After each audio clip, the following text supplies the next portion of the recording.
Welcome to an introductory course in positive psychology. I'm going to tell the past, the present, and the future of positive psychology, and I'm going to do it through my own eyes since I played a role in its creation. So I'm going to tell it to you as it happened to me. I did not start out as a positive psychologist at all. In fact, quite the opposite. Let me try to paint the picture of what psychology looked like when I entered it in 1964. It was a battle between two warring factions. On the one hand, psychoanalysis, on the other hand, behaviorism.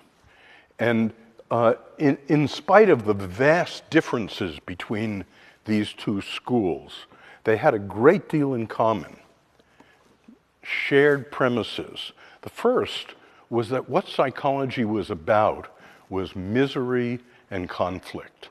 And what good psychology would do would be to reduce misery and to reduce conflict. First, that was their first premise, and both views held it. Secondly, they're both highly deterministic. They both believed that your past history, particularly your childhood, determined your future. Highly deterministic views. The third premise that they shared was that consciousness, what went through your head, was really not of much interest. In the case of behaviorism, it didn't exist. In the case of psychoanalysis, what drove what goes through your head was the roiling emotions underneath. Cognition was the foam on the wave of the emotional life. So there was no reason to take cognition or consciousness seriously. And importantly, for both psychoanalysis and behaviorism, there was no such thing as virtue, no such thing as the good life, no such thing as happiness, no such thing as a future. The future was merely determined by the past. With the domination of psychoanalysis and behaviorism in the 1960s and their shared premises, there were blind spots, major blind spots, issues that psychology couldn't touch, issues that if you raised them, people looked at you as if you were from a different planet. And here's what the blind spots were for psychology 50 years ago.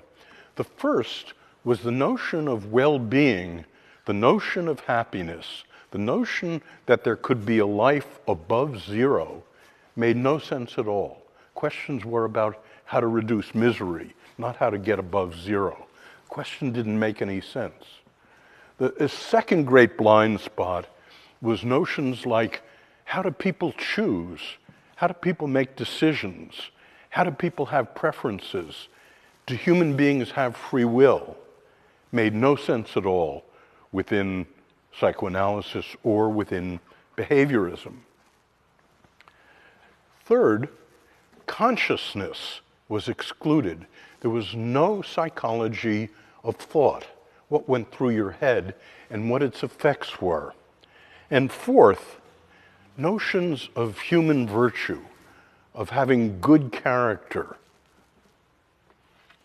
of looking forward into the future made no sense at all. What happened over the next 50 years in psychology was psychology rejected the basic premises of psychoanalysis and of behaviorism and opened up to these four questions, questions of happiness, of free will, of consciousness, of virtue. And that's what this course will be about.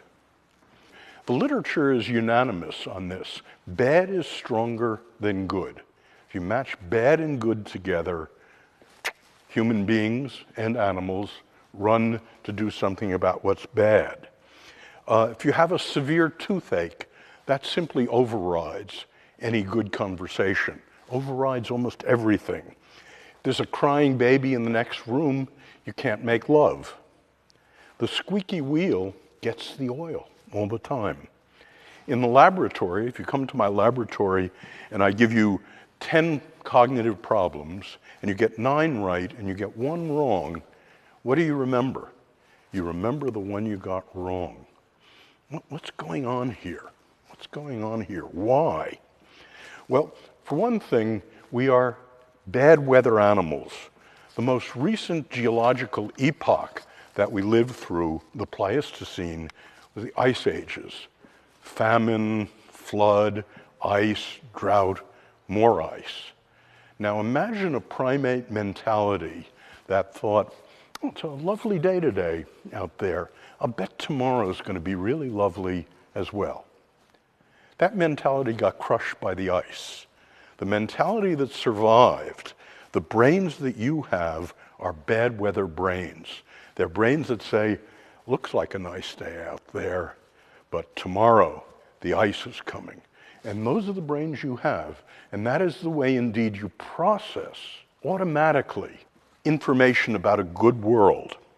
Depression, anger, paranoia have served us very well. In the Ice Ages, it was a very good idea to think that bad stuff was coming. But consider the possibility that human progress actually exists, balky as it is, and that prosperity, a good world, living well, not having a tragedy every day, is the normal form of life. If you have the Ice Age mentality, you are incapable of enjoying the prosperity that you have worked so hard to have. So if you actually live in a more benign world and you want to enjoy the world you live in, you have to break the hammerlock of the negative. What needs teaching, what needs a course, what needs education, what needs nurturance, support, and justification is not pessimism, but an optimistic view of the world. And that is the view I hope to convey over the next few hours.